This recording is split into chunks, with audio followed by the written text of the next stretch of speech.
got on their credit card and ruined it and didn't get the effect. And it only applies to those images that you cannot see with the naked eye that you have to reconstruct. If you were to look at holographic film, it might look like ripples on a pond unless the laser light is shined through it. Right. There's no decipherable image in the film, and it very much does look like ripples in a pond. Like when you drop pebbles into a pond, there are all sorts of little circles. They're called interference patterns. Right. The same as when you drop 2 pebbles in a pond and the ripples crisscross. That is exactly what is in the film. It's the crisscrossing of the laser light that's recorded on the photographic film. So there's the sense about a hologram that there's 2 levels. One is this 3-dimensional image that's projected, and it can look so real that you want to reach out and touch it. And then the other level are these interference patterns. Right, that reality in a hologram can manifest in 2 ways: as a concrete image, or as a sort of indecipherable blur of energy. And an analogy to this is kind of when you're watching Johnny Carson on your television set. That's really, his image is encoded in 2 ways. One is as the concrete image on the TV set. One is as the blur of radio waves permeating the living room. And if the universe is a hologram of some sense, in some way, it suggests that there may be 2 very drastically different levels to reality, that the concrete reality we see, when we look at these chairs and at the trees and the clouds and everything like that, our bodies are just one way that reality manifests, and that at some deep level there's a level of reality where everything dissolves into an ocean of energy that is holographically interconnected, where every portion of the universe is contained in every tiny area of the universe. So that implies that this notion that we go about our everyday lives with the thinking of ourselves as separate from each other, and the cup is separate from the coffee that goes in the cup, that these notions are somehow, what would you say, superficial or contradicted at a deeper level?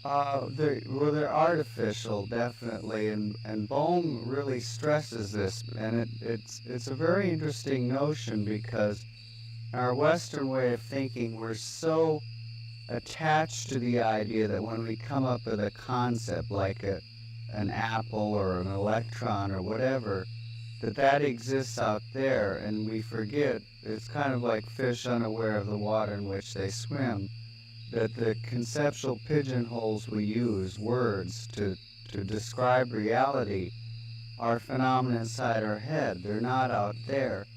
And most of the time this is a philosophical quibble, but when you get down to quantum physics, and this is one of the reasons that Bohm came up with the holographic idea, it starts to have real effects. And one of those is, it's been discovered that if you take 2 subatomic particles like electrons, in certain instances, when you do something to one, it will always affect the other, no matter how far apart they are.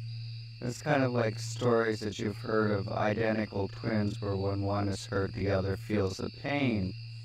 And the problem is that we can find no process known to physics that explains how these could be sending a signal back and forth. In fact, because it would have to be faster than the speed of light. Instantaneous. It would have to be an instantaneous signal, and Einstein's theory of relativity said you can't have instantaneous signals, because it would mean that you could violate the time barrier and conceivably call your grandfather and tell him not to marry your grandmother. And most physicists say, well, this would be just too troubling to incorporate into a rational picture of reality.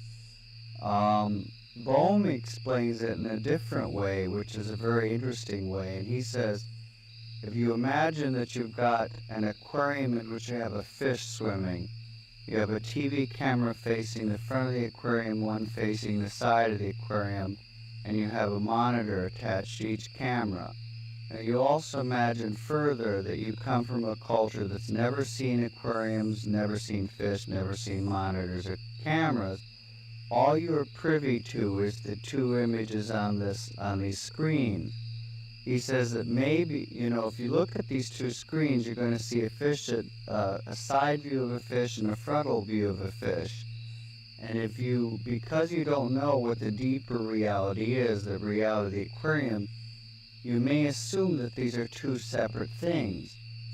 But two different fish. Two different fish, two different objects. But every time one fish moves, the other is going to make a corresponding movement. And you may then jump to the conclusion that somehow the one fish is signaling the other, or communicating the other to say, hey, do this, instantaneously. And Bohm says this is what we've done with subatomic particles, that we assume that an instantaneous communication is going on, when that's not really what's going on at all. At a deeper level, a very holographic level of reality, every particle in the universe collapses to a sort of cosmic unity. They're not signaling each other. They're like that fish where there's the level of the aquarium. And so what that means, talking about words, is that there is no separation between electrons. Furthermore, there's no separation between people. And this has all kinds of very boggling implications, one of which is that we've always tried to understand, for example, psychic phenomena, like how could I get information out of your head in my head, as some sort of signal going back and forth. But if we're organized, if we live in a universe that's organized holographically, you no longer have to tackle it that way. It could be that I have the entire universe and every neuron, every cell, every atom, every electron in my head, and you do also. So when we can access that, we can access information that seems to be beyond our normal sensory reach. Well, I'm very interested in psychic phenomena, and I know you've had many personal experiences, and I want to touch on it, but this is not a model that was developed in order to explain psychic phenomena. And I think to neuropsychologists like Karl Pribram, the fact that it happens to provide an explanation for psychic phenomena is almost a bit of an embarrassment. That he developed the holographic model because he was trying to come to terms with memory. Right. So let's talk about that. Sure. Pribram was working under a very famous neurophysiologist named Carl Lashley. And it was at a time when it was believed that memory was stored in a specific spot in the brain, and there was something called the proverbial grandmother cell, that there was literally a cell in your brain that contained the memory of your grandmother, what you knew about your grandmother. And so they did a rather gruesome series of experiments for animal lovers, but it came out with some very profound information. They took rats and they taught them how to run mazes, and then they would surgically remove various portions of the brain. Pribram and his mentor Carl Lashley, the reasoning being that if they could remove a portion of the brain and the rat could no longer run the maze, they found the area of the brain where the rat's memory of the maze running ability was encoded. Now, every time they removed a different portion of the brain, they discovered that they could never remove the memory of how to run the maze. They could impair the rat's ability so it might limp through the maze, but they couldn't remove it. And really, surgeons had known this for a while, doctors had known this for a while, because when people have head injuries, they don't forget half of the alphabet or half of their family or half of a novel they read. They have global memory impairment where their entire memory may be hazy. But memories don't seem to be stored in our heads in the same way that books are stored on a shelf. And it wasn't until the 60s when Pribram encountered the holographic model that says that the whole is contained in every part, that he said, aha, this may be what's going on in the brain. Specifically, because a hologram is made out of interference patterns, the hologram that you see, that we talked about earlier is made out of the interference pattern laser light, but it can be made out of the interference patterns of any kind of energy, electromagnetic energy, electricity, X-rays even. And so Pribram said, since our synapses are constantly giving off electrical impulses, these are like proverbial pebbles dropping into the sort of electromagnetic pool of our brain. They're sending out ripples that are constantly crisscrossing. And he believes that's what the brain hologram, that's how we think and how we remember is through that hologram inside the head.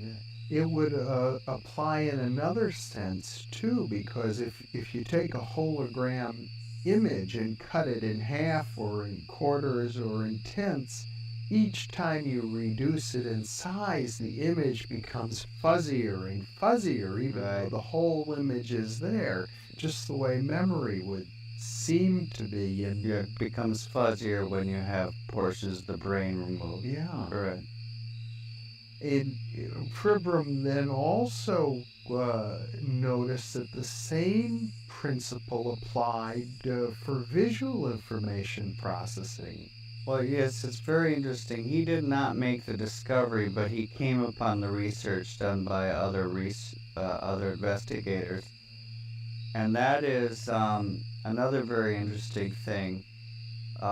As you know, Mother Nature uses all kinds of mathematical languages. And when we go to understand physical phenomena, we generally find that there's some sort of mathematical underpinning to whatever the phenomena is. There are uncountable mathematical languages. It turns out that the mathematical language involved in the making of a hologram is a system of mathematics developed by a Frenchman named Fourier. They're called Fourier transforms. Well, it also turns out that our brain uses Fourier transforms to translate visual information. This is a very unusual state of affairs. It's kind of like discovering Eskimos speaking Spanish. It's not proof that the brain is a hologram, but it's suggestive that the brain is a hologram. And it turns out, in fact, all of our senses appear to rely on sort of Fourier transforms, that they all seem to use the same mathematics. So again, here's evidence that the brain uses the same mathematics to decipher the sensory world as are involved in the making of a hologram, which is, as I say, not proof, but compelling evidence that something is going on there. Well, what this seems to suggest is a new way of looking at consciousness itself. Very much so. Yeah. It's an interesting thing. I have to say that I differ a little with Pribram, because Pribram thinks that the brain, as I said, that it's the electrical interference patterns of the brain that is a brain hologram. I'm kind of a mystic because, at a young age, I had an out-of-body experience where I left my body, and it became quite apparent to me while I was having this experience that I was thinking, but my brain was back in my body, which I could see in my bed. I knew it wasn't just a dream because I floated out over the ground outside my family's house, and I saw a book lying on the ground, and it was a book by the French short story writer ℜ𝔦𝔱𝔲𝔫𝔡. And the next day, a neighbor said, "By the way, Michael, I lost a library book by ℜ𝔦𝔱𝔲𝔫𝔡. Have you seen it?" And I thought, well, I floated over it last night. I didn't tell the neighbor that, but there was the book. And I was always I'm still very scientifically oriented. I want to understand the world in scientific terms. But it was really the first time that I sort of had to confront, the difference between my spiritual beliefs that we can survive, our bodily death, and this deeply held belief, scientific belief of mine that it's the brain that's doing the thinking. And I realized I had a kind of epiphany where I thought it isn't the brain that's doing the thinking. So I am not entirely certain that it's just the electromagnetic interference patterns that is the brain hologram, because those obviously would perish when the brain perishes. I think there might be some subtler level, some subtler energy that we haven't discovered with our technology that's involved in this also. Well, Bohm's model is irrelevant and interesting at this point because he's not dealing with the universe as a hologram made out of electromagnetic interference patterns. He's looking at quantum wave potentials, which are Right. at a much deeper level. And I must say, I've heard Pribram discuss it much the same way. There are quantum wave potentials in the brain itself, which is a much more deeply embedded level of energy and matter than the electromagnetic level. Right. Bohm, it's a funny thing in science. The great physicist Hermann Bondi called it the lure of completeness, that we tend, when we find some sort of outermost perimeter to what we can measure, we assume there's nothing beyond it. And I refer to it, it's kind of like in ancient times when we only knew a certain portion of the world, people always seem to say beyond the edge of the map there be monsters, that there was nothing there. And the same thing is going on in physics, that we have, with our technology, reached down to a certain level in reality, and it's a common prejudice among many physicists that beyond that level there's nothing exists. There be monsters. There's just a void. And it's an interesting thing that we, as I say, we have to have this lure of completeness. We have to feel that our knowledge of the universe is all that exists in the universe. Bowman, I think, is very wisely is one of the few physicists who comes out and kind of says the emperor has no clothes, says what rational basis it's just prejudice that we assume nothing exists beyond this level of reality. And he feels that there are all kinds of domains of reality beyond this level, this microscopic level, and he theorizes that there may be untold, uncountable, subtler energies in these levels. But quantum potential is one. It's a theorized field that has not been measured or discovered with science, but Bohm feels there's evidence to posit its existence. And it's now rather well accepted, I understand it, among quantum physicists. I wouldn't say that. No, it's pretty controversial, and the reason it's controversial is because the standard explanation of quantum physics has decided that this lure of completeness, that there's nothing beyond. Yeah, the Danish physicist Niels Bohr, who's one of the founders of quantum physics, basically said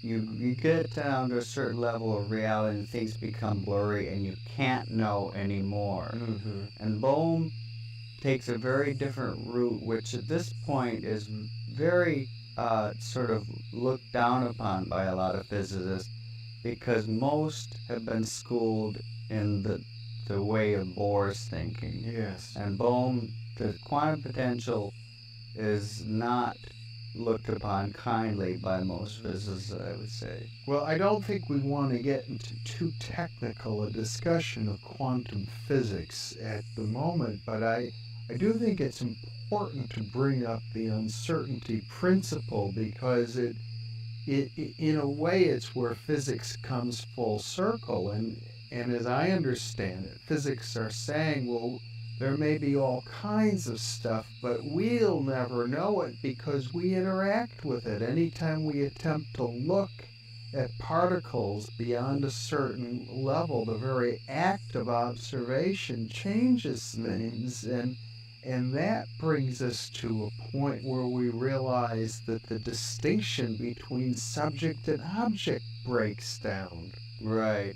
But physicists get very funny about it. They get kind of schizophrenic because they'll openly admit that subject and object breaks down there, but they say that somehow this has no effect in the real world. This does not translate from the microscopic level to our level, although there is a sort of creeping evidence in the scientific world that it does translate into our level. One obvious example I think that it translates into our level is that helium cannot be frozen solid. You can freeze hydrogen solid, you can freeze, carbon dioxide solid, but for helium to become its atoms to align in a solid form would violate the uncertainty principle, and nature doesn't seem to allow that. So you can't, no matter how cold helium gets, it remains a liquid. That, to me, if you can have a beaker full of liquid helium, and that exists at our level of existence, and it's a sort of manifestation of the uncertainty principle, and it's where it's sort of slipped over into our world. There are other things going on right now where there's a device called a squid, which is a sort of electrical coil in which it looks like we may be able to demonstrate that the current, you say which direction is the current going in the coil, it's going both directions at once, which is kind of an impossibility, but to simultaneously do that too is a quantum phenomenon, that these two realities are overlapping. So I think we will cross that barrier.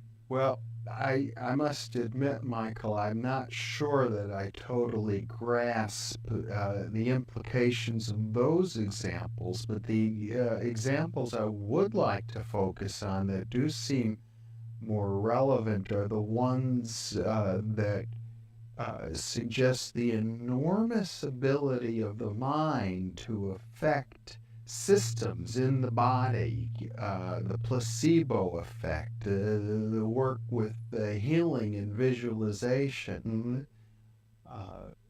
Well, this gets away from Bowman into Pribram, but it's equally interesting with equally profound implications. Pribram, as I said, says that we're thinking with holograms inside our head, and that out there exists something that's more akin to the radio waves in the room from which your TV gets the image.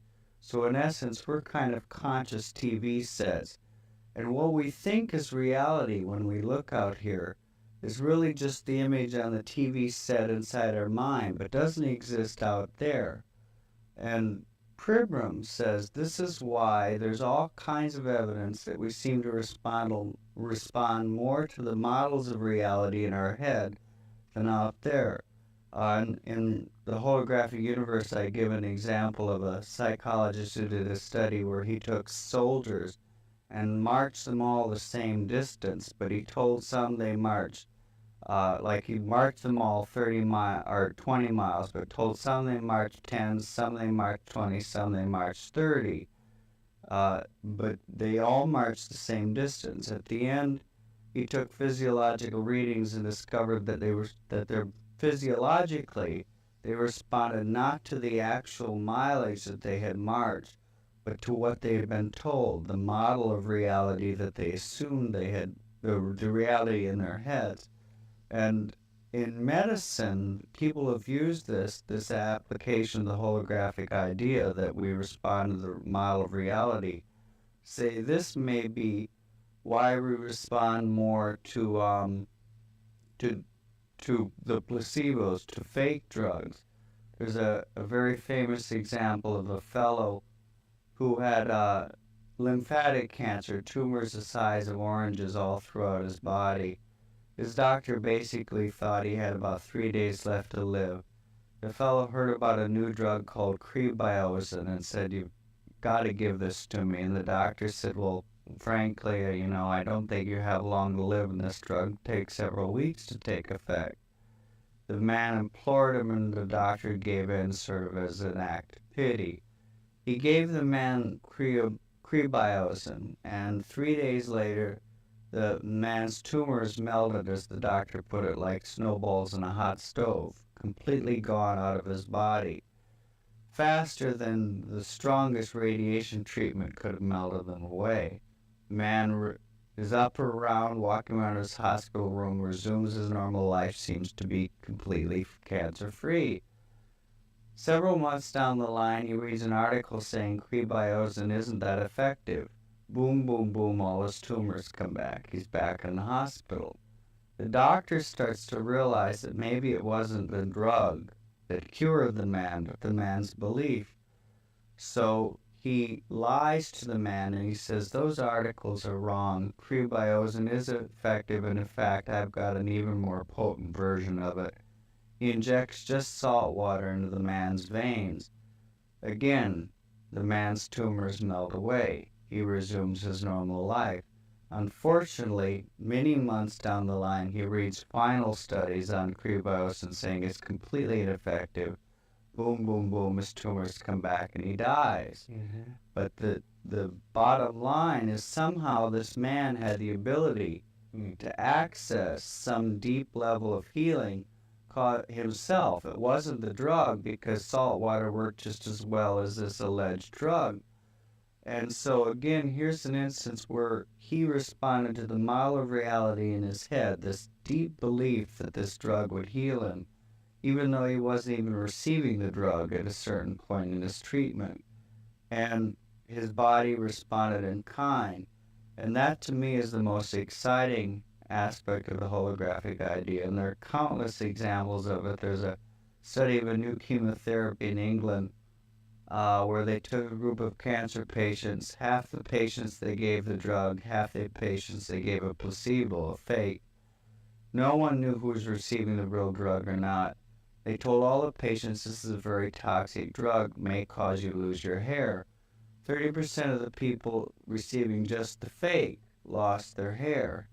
And when I first heard this, I immediately thought, oh my gosh, about every donut that I'd ever eaten in my life, and thought, oh, this is really bad for me.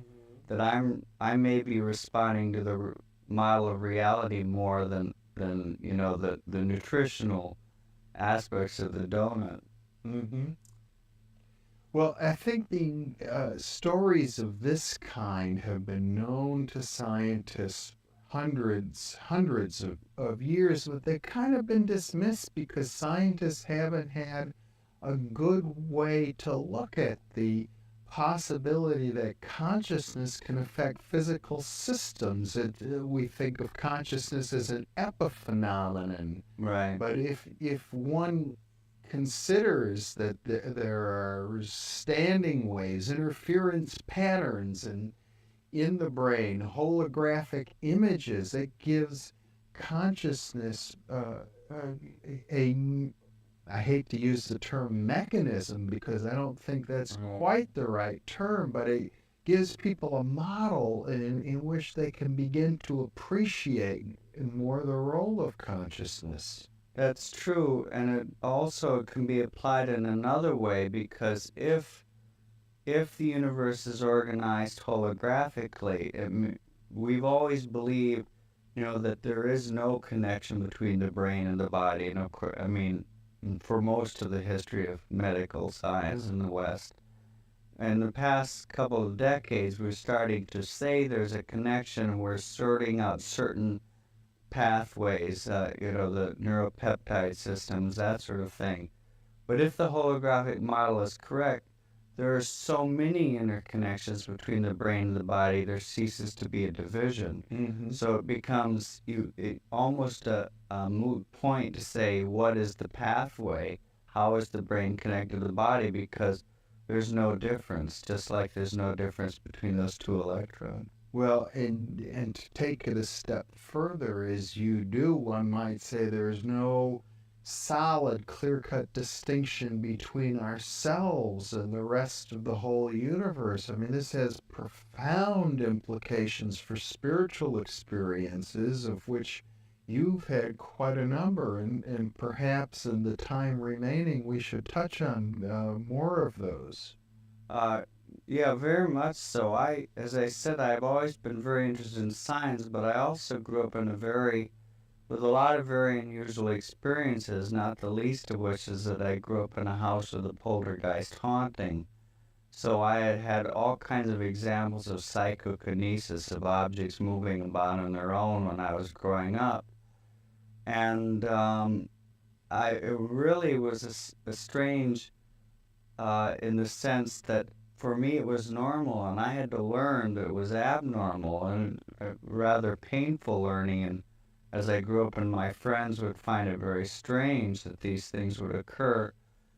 And one of the things that Bohm says, because Bohm addresses the topic of psychokinesis, is again, we may be mistaken to try to approach psychokinesis by saying what energy is leaving the brain to move the object, because, as Bohm says, there's no division. Psychokinesis means mind over matter. Right, moving the objects was just the power of thought alone. Mm-hmm. That we are as connected to that object as borderless, we're a continuum with the object as the patterns in a carpet. Mm-hmm. So for us to move the object may be, Bohm says, just an act of resonance, of realizing that there's no division between us. Mm-hmm.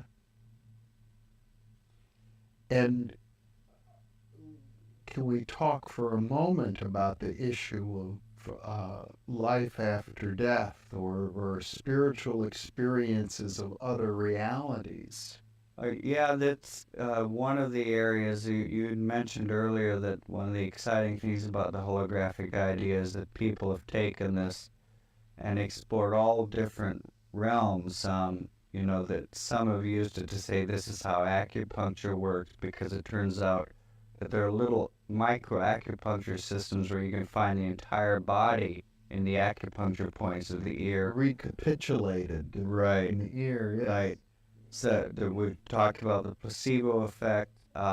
Some have said that the holographic idea applies in near-death experiences. One of these individuals is Kenneth Ring, who is at the University of Connecticut, studies near-death experiences.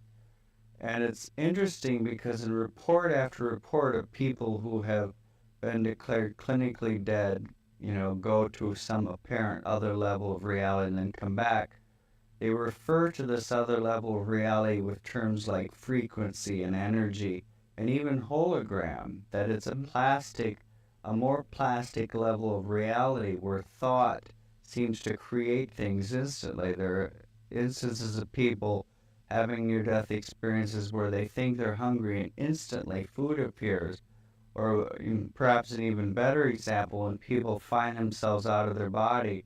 There are cases where people look down and see that they're in a naked body and they go, oh my gosh, I'm naked. Instantly they have clothing on.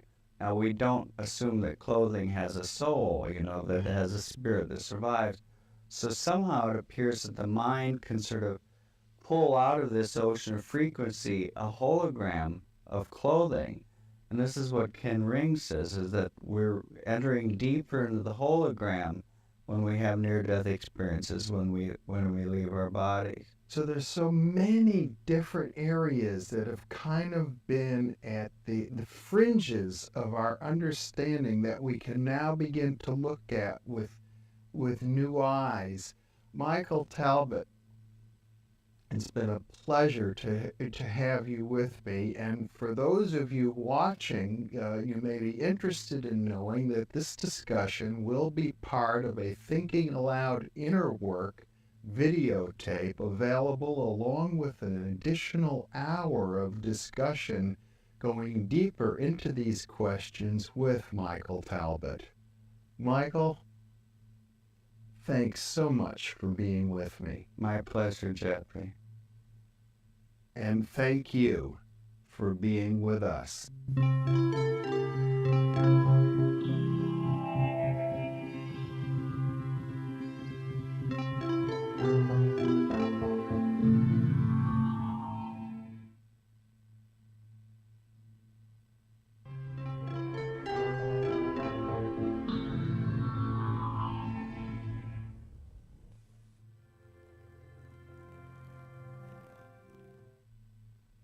This is Jeffrey Mishlove back again with Michael Talbot.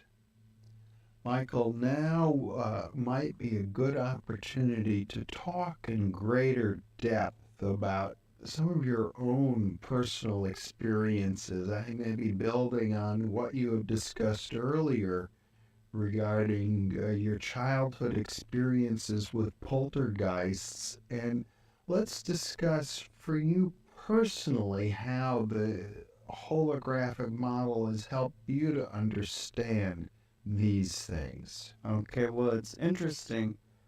I was asked recently, when did you really start writing the holographic universe?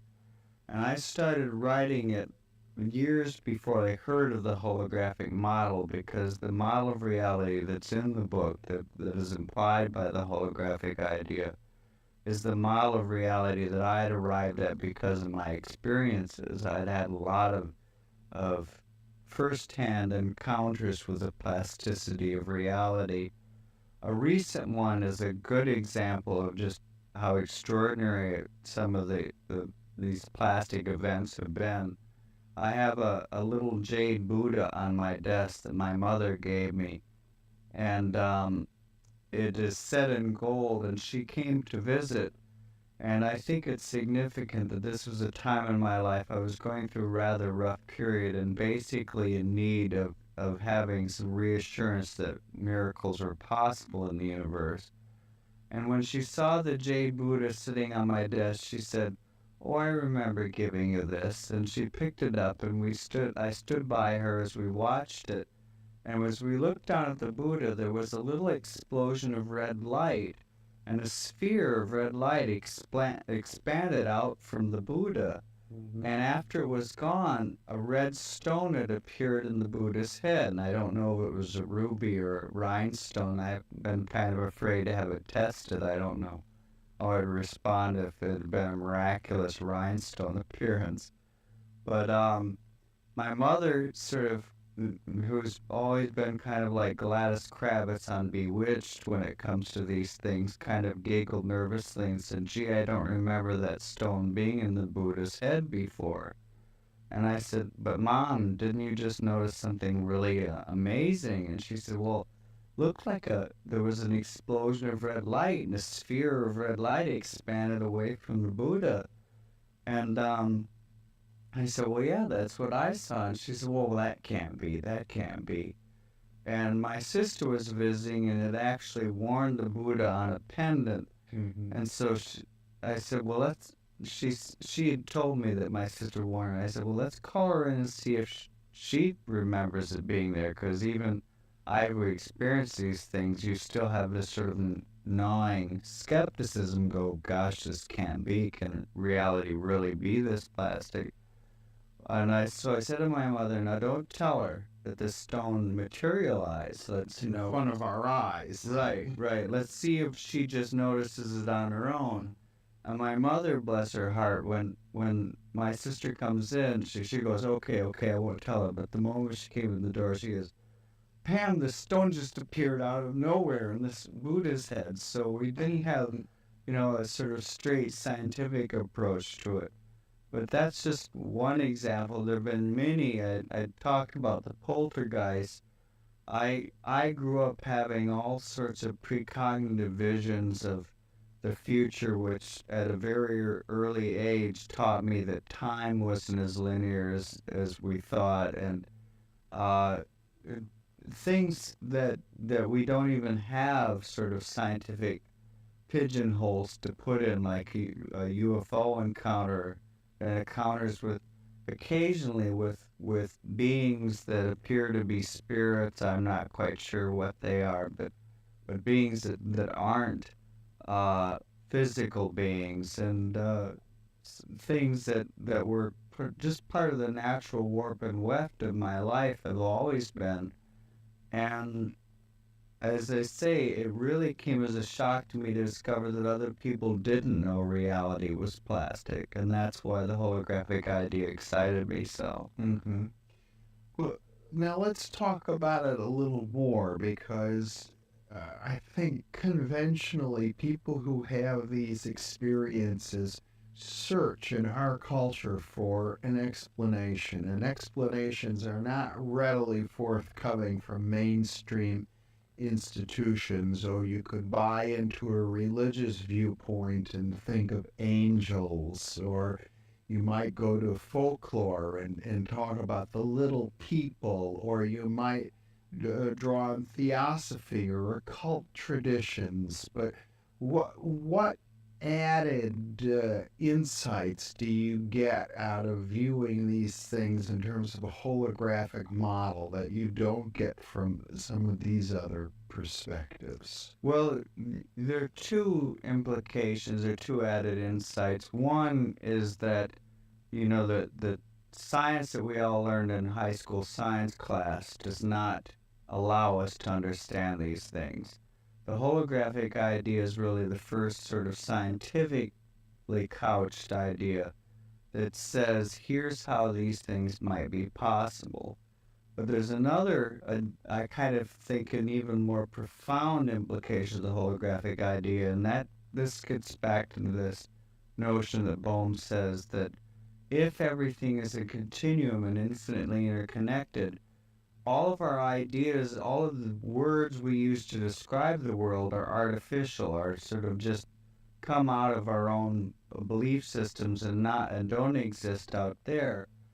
And that's something that's had a deep effect on my thinking, because it means when I've had these experiences, I don't jump, as I said, that appear to be spirits. I say this because I've had, for example, had a few years back had an encounter with the spirits of several wolves that appeared, that I could see through their bodies. I mean, several wolves appeared in my apartment. I could see through them. They were there for about 10 minutes. And this was an experience that I might easily go, well, these are ghosts, these are power animals, these are demons. But I hold my judgment open. I don't know what they are, but I know that these things are possible. And I think it's important not to jump to conclusions, because we may miss the larger picture. Most people might think I'm going crazy. Well, I don't anymore. I mean, I never seriously thought I was going crazy, because I'm very emotionally healthy, mentally healthy. And these things have always been positive in my life, have always assisted me, and they've always been a good thing, helped me survive. And those people who don't know, there were many years when I didn't tell people I had these experiences, and no one thought I was crazy. And, they might have had I told them the experiences, but the rest of my life has always been, I'm a very sort of ordinary person, except for those things. And I think, that craziness is, if you have an experience of a non-ordinary reality, that's not evidence of craziness.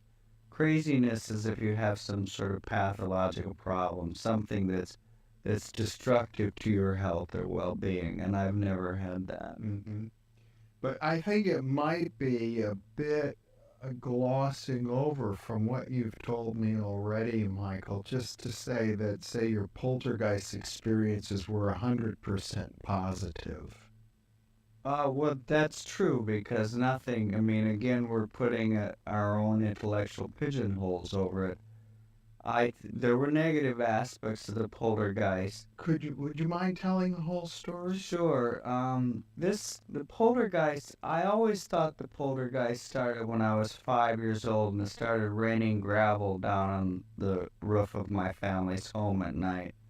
And at the time, we didn't think this was paranormal. No one knew what was going on. I grew up in Michigan. We lived in a very rural area in the midst of the woods. My father would go out with a shotgun because he thought someone must be doing it, and he could never find any evidence that someone was doing it. He'd shoot the gun off into the air. And in the morning, he'd go up and sweep several shovelfuls of gravel off the roof. And then things became very definitely paranormal when whatever this manifestation was, went into the house. One of its favorite things to do was to throw the vacuum cleaner around. you didn't always see it. Most often you didn't. My mother, if she were vacuuming and turned the vacuum cleaner off and left it in one corner of the room and would leave the room, you'd hear it clash and go back to the room and be in the opposite side of the room. Occasionally you would see things. I saw on one occasion a glass all of a sudden just came swooping through the room from no apparent, you know, source. The windows were closed. There was no one there who could have thrown it. The poltergeist was also fond of throwing, strangely enough, pieces of drift glass and broken beer bottles or pop bottles they find worn smooth on the beach. And once in my New York apartment, because the poltergeist followed me wherever I moved until I was in my early 20s, I actually saw one of these things materialize. I was just sort of daydreaming, looking up near the ceiling, and all of a sudden, out of nowhere, this strange little brown thing appeared, and as I looked at it, came zooming down at me, hit me in the chest, dropped to the floor, and it was one of these pieces of glass. And so these were, you know, extraordinary things, but at the same time, I and my family became so accustomed to them. I have two sisters that we'd be playing, because another thing the poltergeist would do was stomp all over. It'd stomp up the stairs, down the stairs to the room. You hear bang, bang, bang, bang, bang. And if we were playing, it got so, if we heard something stomp up the stairs and glanced over the stairs and there was nothing there, we'd just go back to playing. It was so mundane, a part of our existence. And you said they did have negative aspects. You know, it wasn't all positive. That's true, because one of the things that I discovered and has caused me to believe that the poltergeist was an unconscious psychic projection of mine is that it was always colored by my moods. And most of the time I was in a good mood and it was mischievous. We'd do silly things, like one morning I woke up with dried spaghetti noodles all over my chest and no explanation. I lived alone, and unless a burglar broke in, boiled some noodles, and threw them on my chest, I don't know where they came from, and I have no history of sleepwalking or anything like that. Another instance, it took all of my socks, draped them over the plants in my house. Silly things like that. But if I were in a bad mood, if I were going through some sort of rough time in my life, the poltergeist became nasty. And there were a few occasions, not many, where stigmata-like bites would appear in my hands. A couple of times, needles, metal objects that were halfway between nail and needle would appear out of nowhere, just zoom into my flesh. So this only happened twice. Mm-hmm. And things like that. So you could construe those as negative, but on the other hand, I view them as positive because I learned so much from them. Well, I think it's important to mention this because, in a lot of the folklore, these kinds of manifestations are associated with the demonic. And I think by using the lens of a holographic model, you're able to see it in a different light. That's true, and it's important to note that. And one of the things that I've learned from it is when these negative things were happening, there were occasions, even though I'd had lengthy experience with this poltergeist, that I'd start to think, oh my gosh, maybe I'm being demonically attacked. When I believed that, it started to manifest even more as a demonic attack. But when I would sort of come to my senses and go, no, I know that I can see the emotional reason that this is manifesting in this way, and go, okay, I'm going to stop this. I'm going to, have a positive frame of mind. All the negative stuff would stop. I always had control, but if I relinquished that control and allowed my beliefs to go into some interpretation, it's a demon, it's a this, it's a that, then it would get me. Mm-hmm. And there was another instance where when I lived in my New York apartment, where I was playing piano at night. I had the lights off. I was playing in the dark, and I live on the ground floor, and the piano is situated so that the back of the piano is toward a window. And as I was sitting there playing away, all of a sudden there was an intense burst of light in my face. It was like a flash bulb went off right in my face. And my first just sort of visceral reaction to it was, oh my gosh, a truck has come off the road and is driving through my window. So I literally threw myself over the piano thinking that I'm about to be killed by this truck or whatever. And after I sort of regained my, my senses and stood up, I looked back at the window. There was no sign of what had caused this light. And I thought, well, that is strange. And I turned back around, and as I looked in the room, it was what looked like a luminous soap bubble about 3 feet in diameter hovering in the air. And it sounds strange, but it terrified me because people go, what's so scary about a luminous soap bubble? But it was so unexpected and yet so real. And I started moving my eyes from side to side to see if it was an after image on my retina. I started blinking to see if it would go away. And it was as real as the tables and the chairs. Mm-hmm. And there was a distinct sort of feeling of evil coming from it. Yeah. And I started to run out of the room, and then I caught myself, and I thought, because I'm basically just an extremely curious person by nature, I thought if I run out of the room, I'm always going to wonder what this thing was and what would have happened had I stayed. So I really summoned my courage, and I stopped. And I addressed it. I said, I want you to know you just scared the daylights out of me, but I want to know why you're here and what you are. And when I said this bubble, which is hovering in the air, backed up. And somehow I knew that the fact that it had backed up, that it had wanted to scare me, and it had backed up. Now this bubble appearing had been presaged by a number of very negative poltergeist phenomena. A couple of the bites that occurred at that time in this. I didn't know what was going on. The bubble after was only there for maybe a minute or two, but it seemed like an eternity at the time. Then the bubble left the room, hit a door, sort of burst and sparkles, and was gone. But distinctly negative I knew it was a negative presence. Mm-hmm. A couple of days later, a friend called me, and I had not told her about the experience or anything.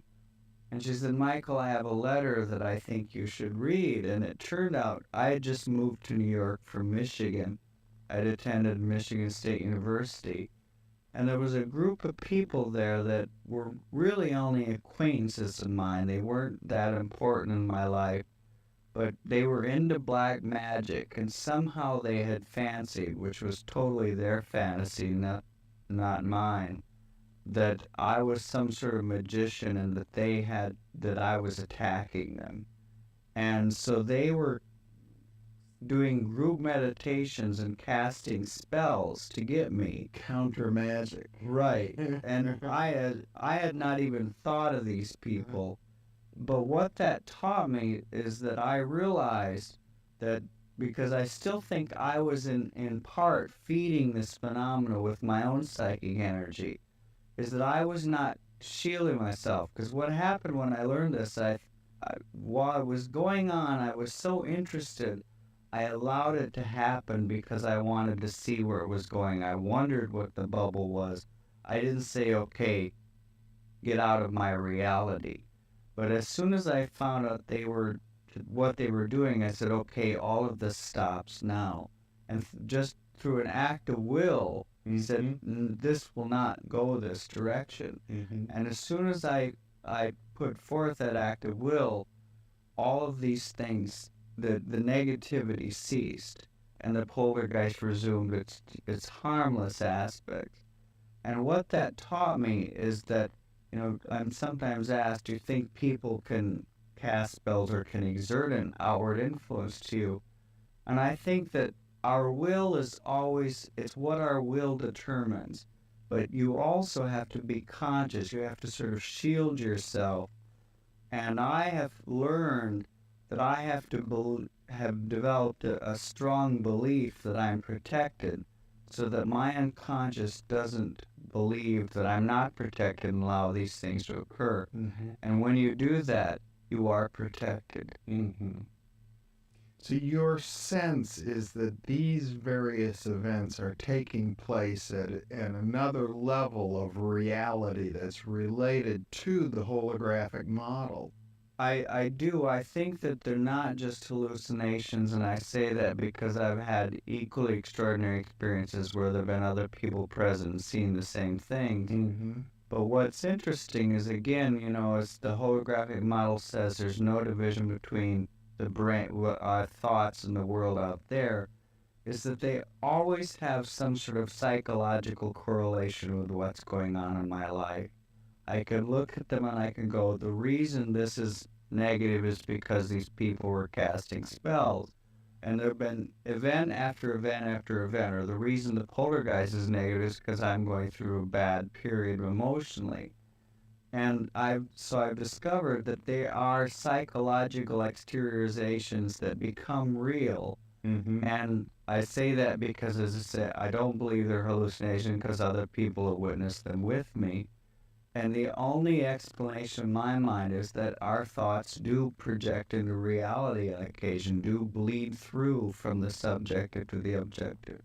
Now, I want to explore with you more carefully the nature of the poltergeist entities themselves and these other realities. And I think a good way to approach that would be to step back for a minute and talk a little bit about what is life, what constitutes a living being.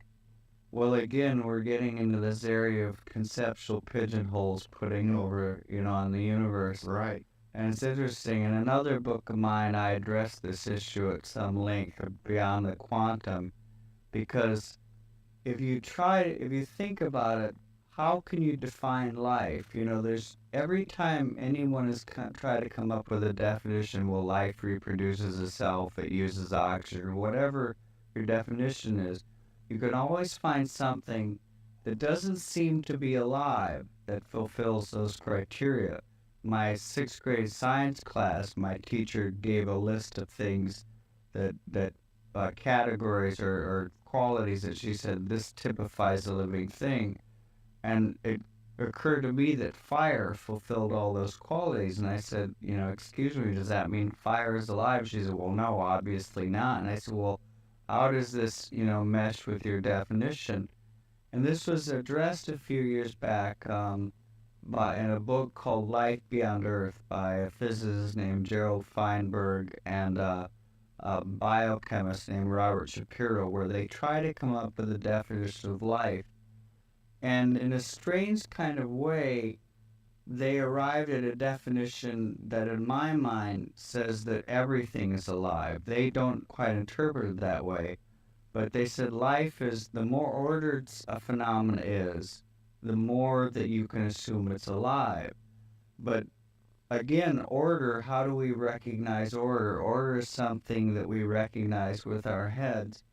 And in quantum physics, there's, like Bohm, for example, says that electrons appear to be alive, and he's not alone. There are a number of physicists who think that every portion of the universe is alive, and I think I've come to believe that every small fragment of the universe possesses some life, that it is a manifestation of life, of some kind of consciousness, not a human consciousness, but some kind of consciousness, and you can't draw a distinct border between what is alive and what is not.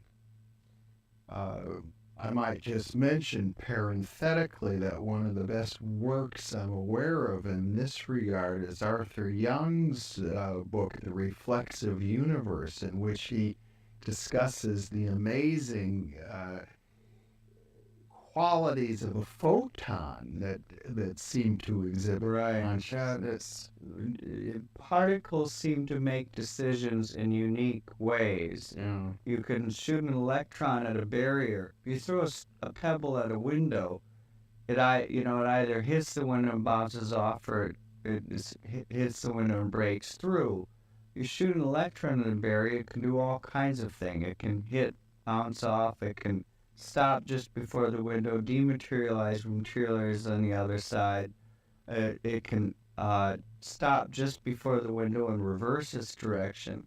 And these you cannot take any electron and predict what it will do, just like you cannot take any human being and with absolute certainty predict what it will do, which is, there's a sort of uncertainty principle in life, and I think it's this quantum indeterminacy that everything possesses, living and what we formerly called non-living. So as these holographic patterns, these interference patterns come together, they form like standing waves in a sense, and these holographic standing waves can manifest in different ways. I mean, your experiences are quite unusual. I doubt if many viewers will have the kinds of experiences that you have, and yet I think they're very important for us all to know about, because they represent things that are kind of on the fringes of our own experience, right, in different ways. And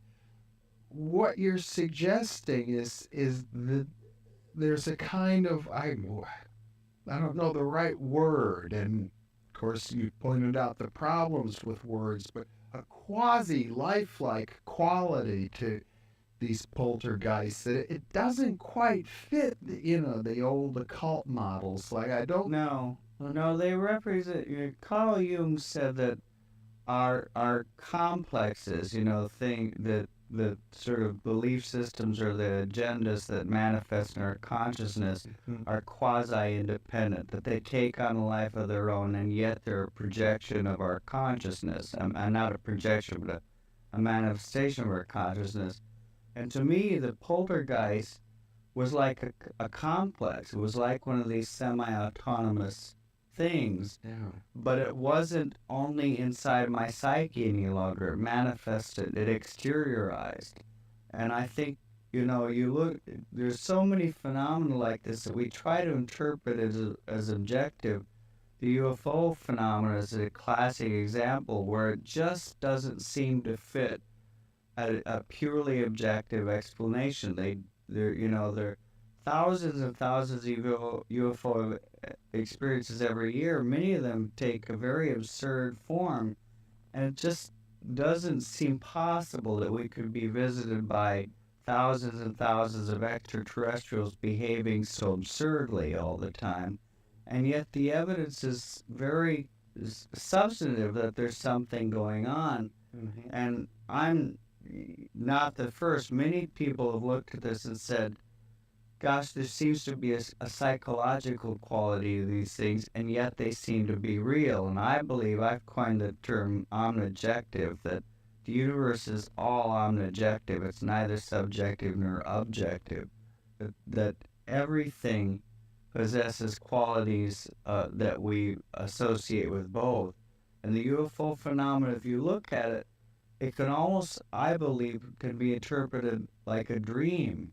That there are metaphors and symbols that it speaks in the language, what Erich Fromm called the forgotten language, the language of the psyche, this symbolic language of the dreams. And in fact, all of the mystical experiences I've had, instead of looking for them and going, this is an angel, this is a ghost, this is a spirit, I look at them, I go, this is real, and other people have seen it. But what is its psychological meaning? What is it meant to teach me?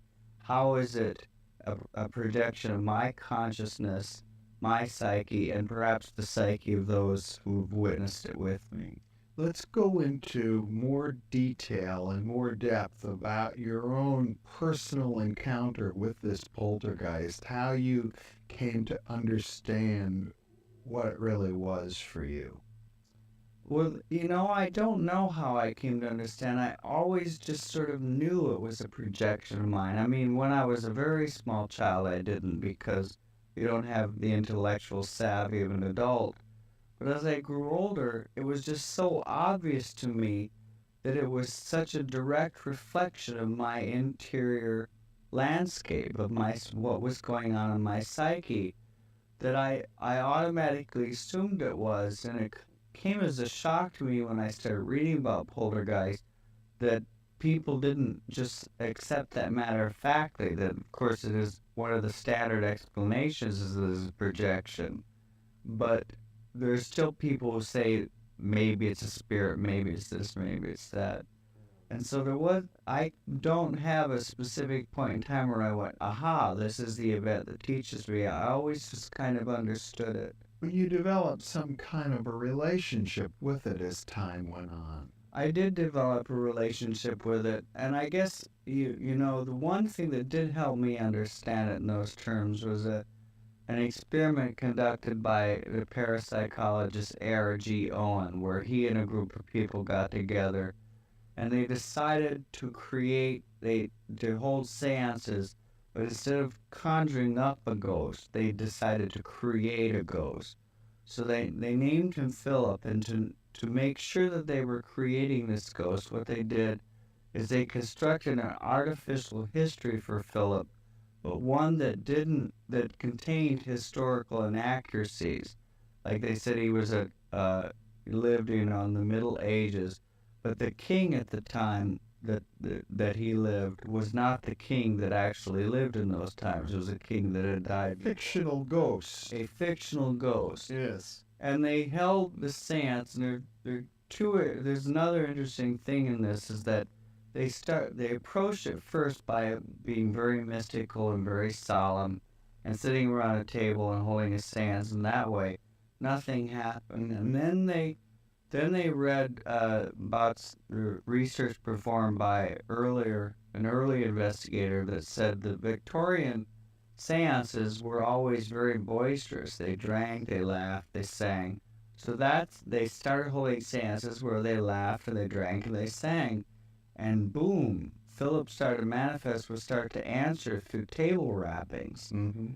And it became clear that Philip was a projection of the group, in the sense that, like, Philip, for example, enjoyed certain songs, and he happened to enjoy certain songs that the group enjoys singing. Mm-hmm. However, if one member of the group wasn't there that night, Philip might drop one of his favorite songs and have no knowledge of it. So it seemed that member was contributing that favorite song. Mm-hmm. On the other hand, Philip was quasi-independent, because he made up some things on his own that no one was consciously adding to his history. One of the things they said is that he had left his wife and fallen in love with a barmaid.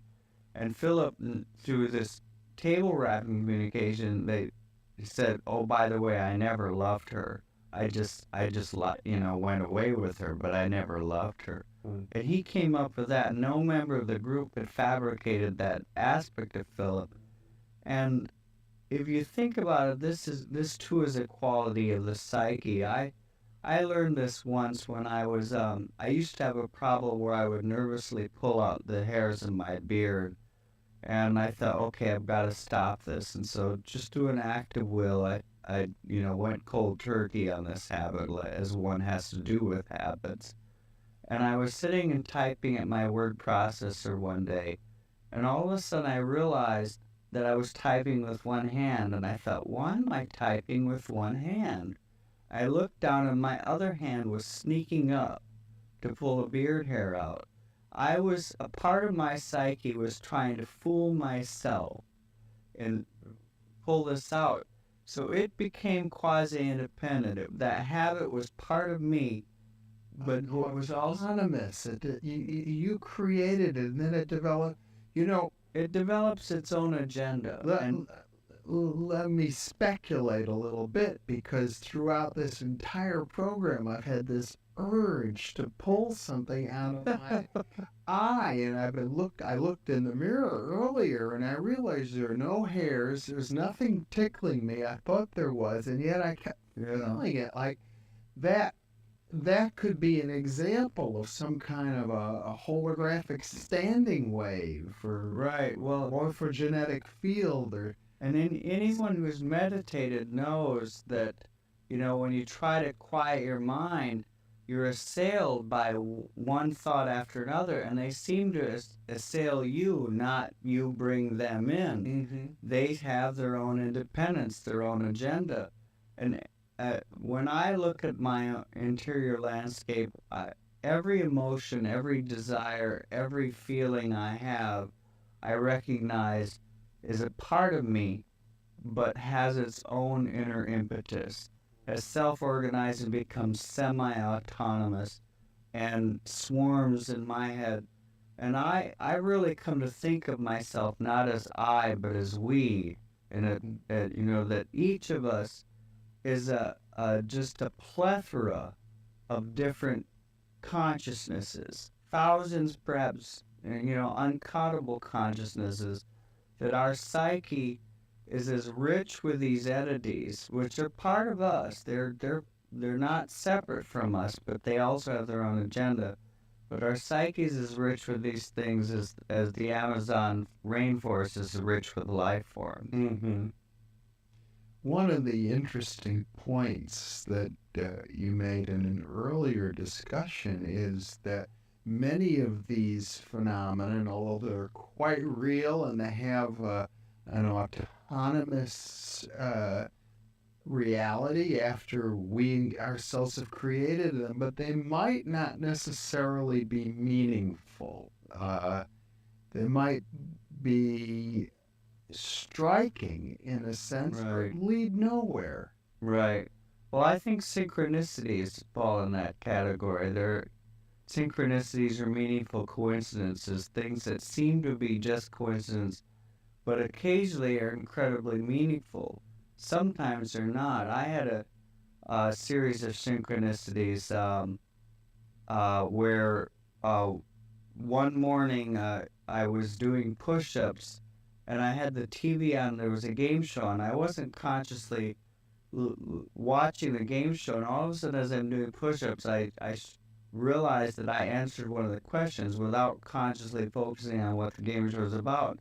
And I said, "Who was Buffalo Bill?" And it was Jeopardy, and the game show. The question had been, William Cody, Buffalo Bill's other name. And I didn't think anything of it. And later that day, a friend called me up and he said, if anyone knows the answer to this question, maybe you do, but we're having an argument here, and my friend's an actor, and he said, were John Barrymore's dying words, "Aren't you the illegitimate son of Buffalo Bill," to a stagehand that means he's collapsed. And I thought about it. I thought, well, there's Buffalo Bill again, but it didn't really sink in too much because it was just the second time it happened.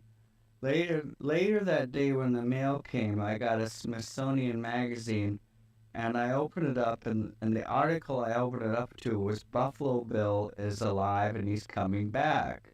And so there was boom, boom, boom, Buffalo Bill 3 times in a row. Now, occasionally I have synchronicities 3 times in a row or something like that I look at and I go, oh, this is what this is meant to teach me. But in this particular instance, I thought, this is a kind of little holographic dust storm that's gathered that doesn't have cosmic significance.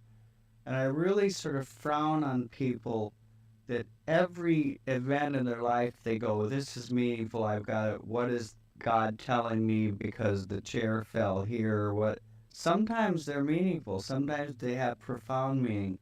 But sometimes they're just these little self-organized exteriorizations of the psyche. They're spinning outside of yourself like a dust storm and don't necessarily have meaning. And I guess to make that distinction, to be able to discern between them, comes from understanding or having a sensitivity to an appreciation for the holographic landscape around us. Well, to understand how they can manifest, definitely.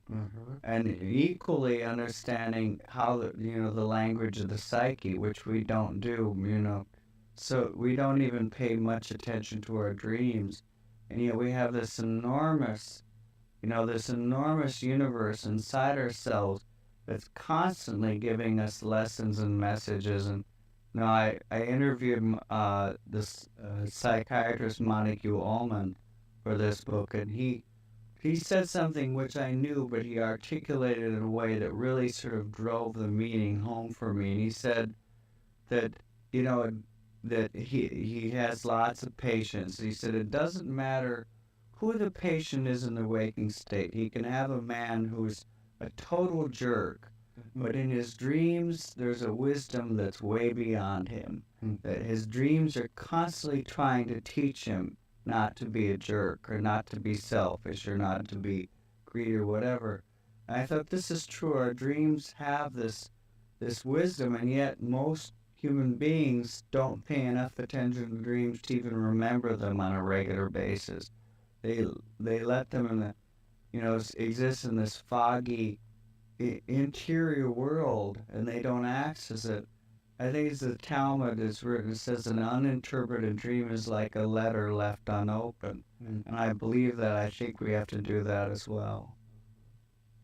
I'd like to push the boundaries even further now, Michael, and I know that you've had personally some UFO types of experiences very much related to the sorts of things that Whitley Strieber reports, and I wonder if you wouldn't mind narrating for us what happened to you and how you've come to view these experiences. Yeah, I don't mind at all, and they were actually started with something that doesn't seem to be a UFO experience. But when I was 3 years old,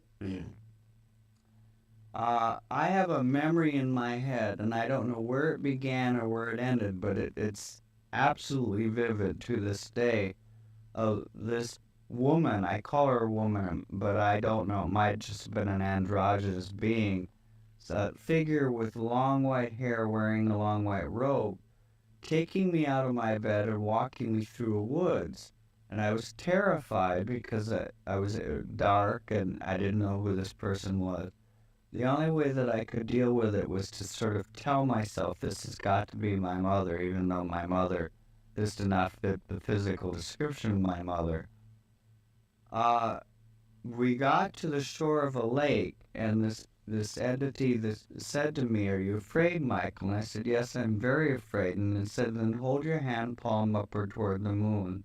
I did that, and it said, "Now close your hand," very slowly. And as I did that, I felt a softness in my hand, a palpable softness, like when you hold your hand outside a car window and feel the wind. But there was no wind blowing through my hand. And this being said, "Do you feel that?" And I said, "Yes." And she said, "Then," or it said, or he said, "Then I want you to remember, Michael, whatever happens in your life, don't ever be afraid, because for you the darkness is soft." And it was a very comforting message. And then a couple of years later, I told my mother about it, and she didn't quite know what, said no, being took you out or whatever. And, again, when you're a child, you don't process these things intellectually. You just accept the world in a sort of magical way. How old would you say you were? I think it was about 3 when this occurred. And when I was 5, my father and a friend saw a UFO come down in the woods near where my family's house was. And it was then obscured by the trees, but out of the trees came 2 figures. First, a man in a black business suit carrying an attaché case, which was completely absurd, and at the time we did not know that this is a common motif in UFO lore, that in UFO experiences they're called the men in black. Of course, they don't make sense if they're extraterrestrials, unless they're like, extraterrestrial Amway salesmen or whatever. But so they were just, completely nonplussed by this experience. Then out of the woods came this figure with long white hair and a long white robe, and the man in the business suit vanished, walked off into the thicket, and was gone. But the figure with the long white hair and the long white robe stopped in a cornfield and stood there. my father and his friend became very frightened, drove back because my mother, myself, and my father's friend's wife were camping out less than a mile from where this had occurred. They came back and they got us in the car and they said, this amazing thing happened. They told us the story, drove us up. And when I looked at this being, I thought, oh, it's her. I always called her the woman in white. It's the woman in white. But again, as a child, you don't necessarily even mention these things. I didn't say, oh, by the way, that's her to my parents.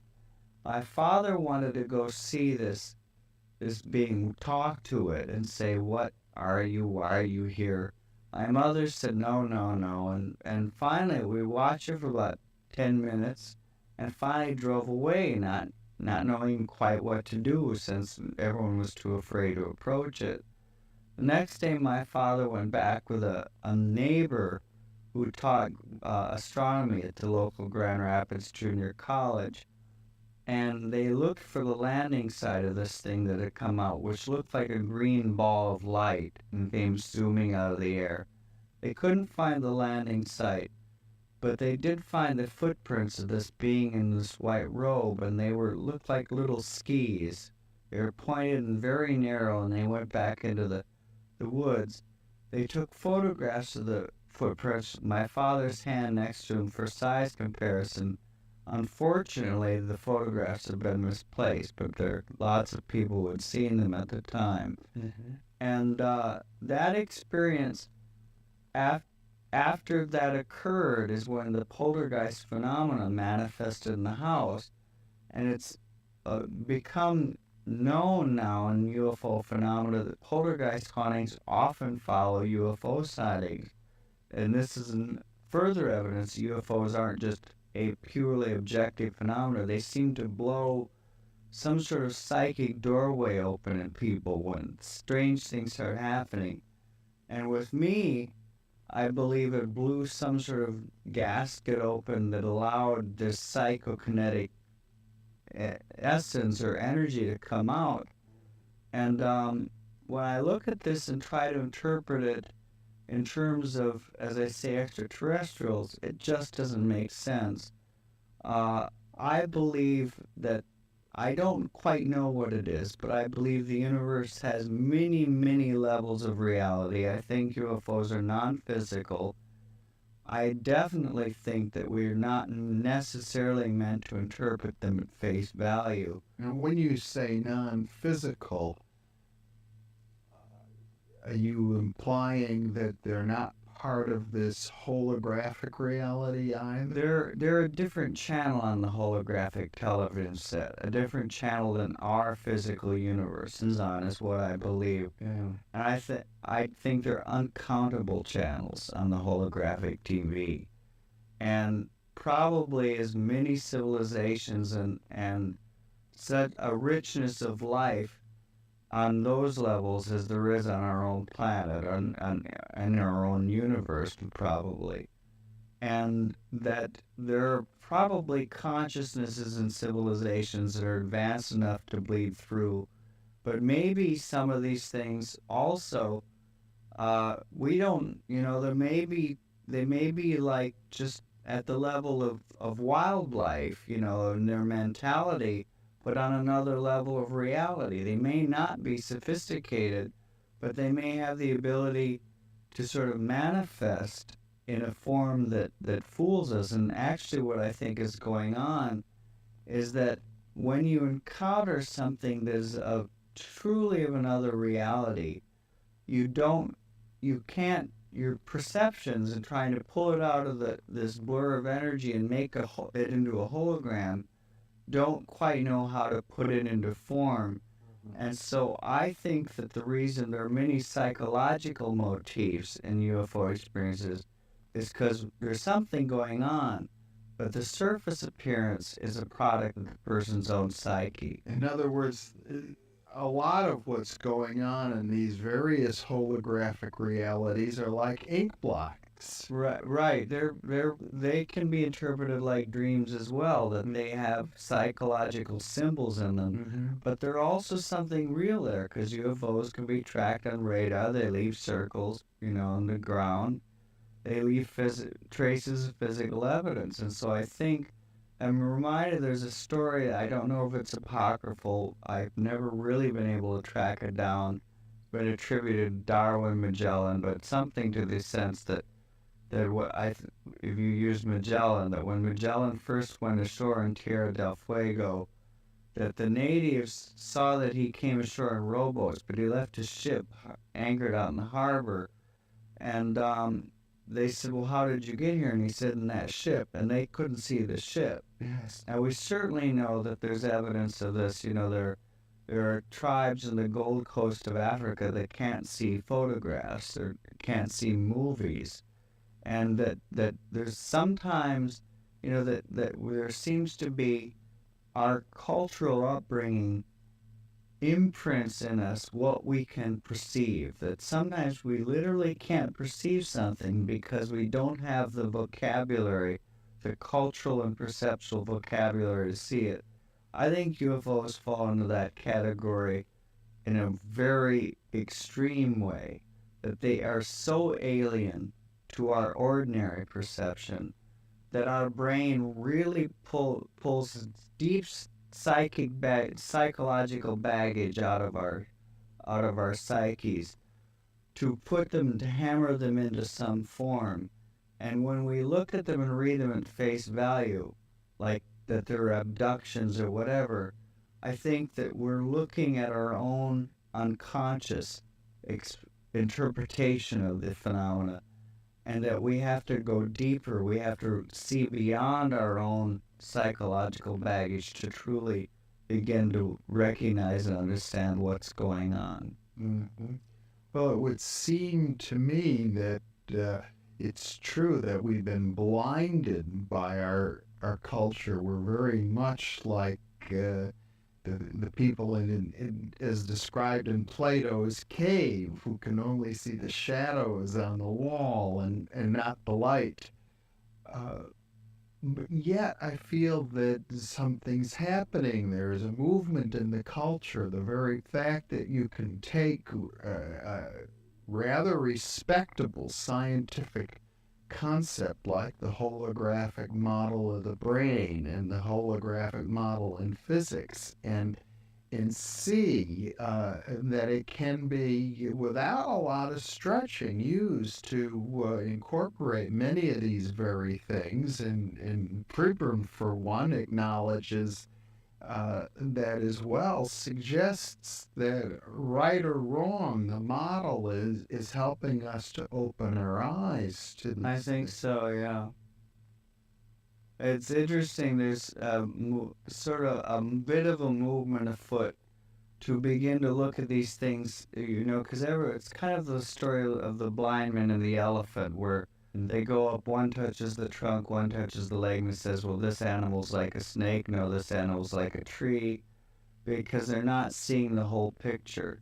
And there are various researchers, for example, Ken Ring, who I mentioned earlier, the near-death experience researcher, who said, let's look at UFO experiences, let's look at shamanistic experiences, and let's look at near-death experiences, and look at their similarities.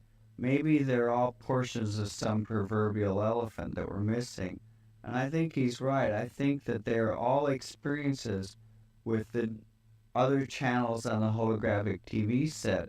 And when we interpret them at face value, they're extraterrestrials come here to abduct us and perform genetic research or whatever, we're being like the blind man and the elephant. And we've got to look at the larger picture. Now, have you, in your adult life, had further UFO experiences as a follow-up? Well, I have had, as an adult, I had a period when I was in college where I was driving with a friend, and we saw a UFO and got out of our car. We were going from East Lansing, Michigan to Saugatuck, which I believe was something like a 2-hour drive. I'm not quite sure, but we knew how long the drive was supposed to take. We got into our car to watch this UFO, and we watched it for what we thought was about 5 minutes. We made no other stops. And when we arrived at our destination, all of our friends said, "Where have you been? You're hours late." And this was the first time that we looked at our watches and realized that we had this proverbial missing time, that we had lost time. Now, I've had people try to hypnotize me, and unfortunately, I have not gone under to be able to access what occurred in that missing time. But I believe that, something, I had some encounter with this non-ordinary reality that we're, in this particular instance, labeling UFO, but as I say, it's just the tip of the iceberg of something vast. Yeah. Now,